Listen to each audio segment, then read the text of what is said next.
According to comprehensive research and study guide to Robert Frost, the poem begins with the nature man's commenting on the effect of ice storms upon the birch trees, how the ice storms bend them down to stay, and his preference instead that a boy might have been swinging them, and for once had bent them down to stay.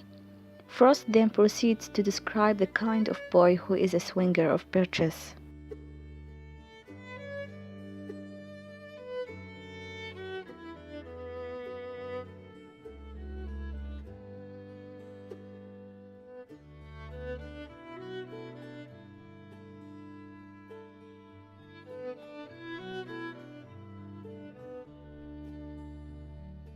According to a critical appreciation of Robert Frost Birches, he imagines a lonesome rural boy who is far away from the town to learn baseball or other games that the urban kids play.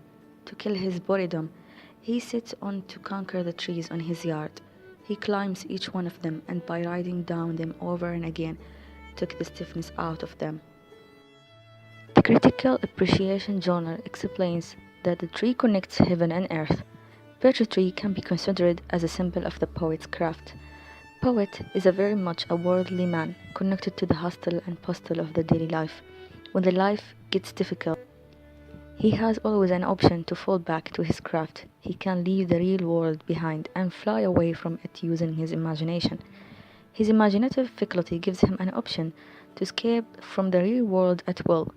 This ability, which he cultivated over the years, enables him to stride over the misfortunes with grace. He holds nothing against the world, for he has this ability to go back and start over again.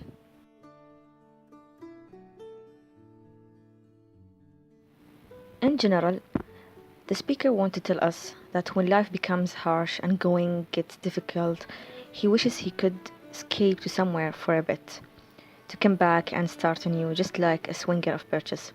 He wants to escape from the pathless wood of life by climbing a birch tree toward heaven and jump back to the hustle of life, just like the adventurous kid he had once been.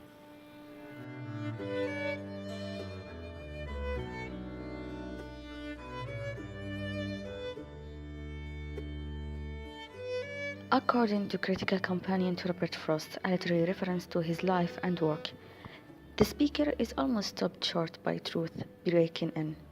He is impatient with this interruption and truth's matter of factness. He suggests that he was just about to say something when he was suddenly distracted from his reverie. He goes on to describe how some country boy might have been to the trees, a boy too far from town to learn baseball and who had to play alone. The images of a boy riding birch trees is a fairy tale like.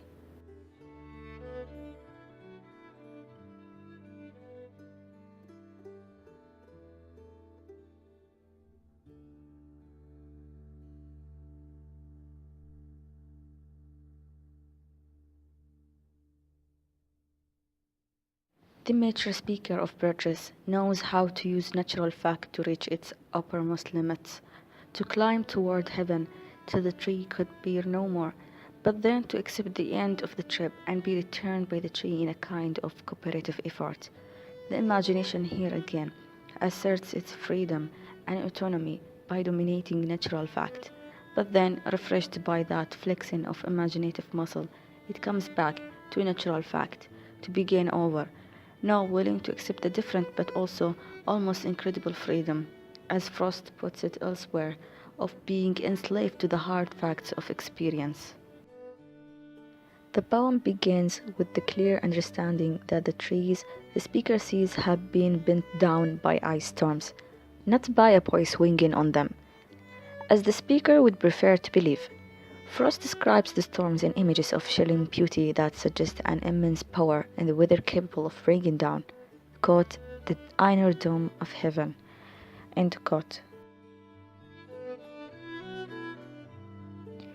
A Journal of English Linguistics by Margaret Freeman explains the trees the speaker sees in the opening line of the poem bent to left and right. Paired as left or right, they become paired opposites to the lines of straighter darker trees in the following line. These paired opposites are reflected in the opposition between nature and human agency.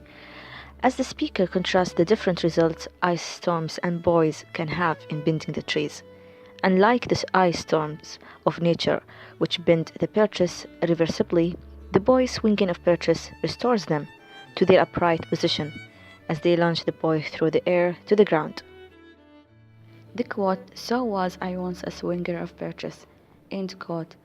It's a regret of age. The speaker dreams of going back. This statement interrupts the dream the poem has created, just as truth has interrupted the speaker's dream. One should also note that poet holds nothing against life or has no regret living it. He does not wish to escape from it altogether. He does not want some fate willfully misunderstand him and snatch away his life. He loves living life and considers earth the right place for love. He can't imagine a better place to live. What he wants is not a permanent escape from life, but rather a temporary distraction. He wants to escape from his troubles for a moment, to savor the joy of adventure. After this short trip, he intends to come back, and so he would like to climb a perch, go heavenward, and then come down. It would be good both going and coming back. The lost art of swinging the perches, he goes on to connect. Poet was once such a boy, a master of this nostalgic memory with his present-day situation. When life becomes harsh and going gets difficult, he wishes he could escape to somewhere for a bit, to come back and start anew just like a swinger of a Birches. According to Iambic Pentameter and Robert Frost Birches by Patrick Gillespie, the differentiation Frost implies between truth and his playful imaginary fable of the boy climbing the birches is central to the poem's meaning. The world of truth could be construed as the world of science and matter-of-factness, a world which circumscribes the imagination. Or more to the point, the poetic imagination, poetry. The world of the poet is one of metaphor, symbolism, allegory, and myth-making. At its simplest, Frost is describing two worlds and telling which he prefers and how he values each. According to critical appreciation to Robert Frost Birches, truth is at times cold and inviting. A pinch of fantasy makes the truth appealing and wondrous. The narrator cannot avoid returning to the earth and the responsibilities of the ground. He wishes only for a temporary escape, either as an imaginative writer or as a climbing of birches. He is ready to come down to reality after his brief suspension of it. Birches is one such poem which begins in wisdom and ends in delight. In this poem, Robert Frost speaks about one of the major leisure time activities of New England children, swinging on birches. This nostalgic memory is evoked in him by the sight of birches that are swung left and right.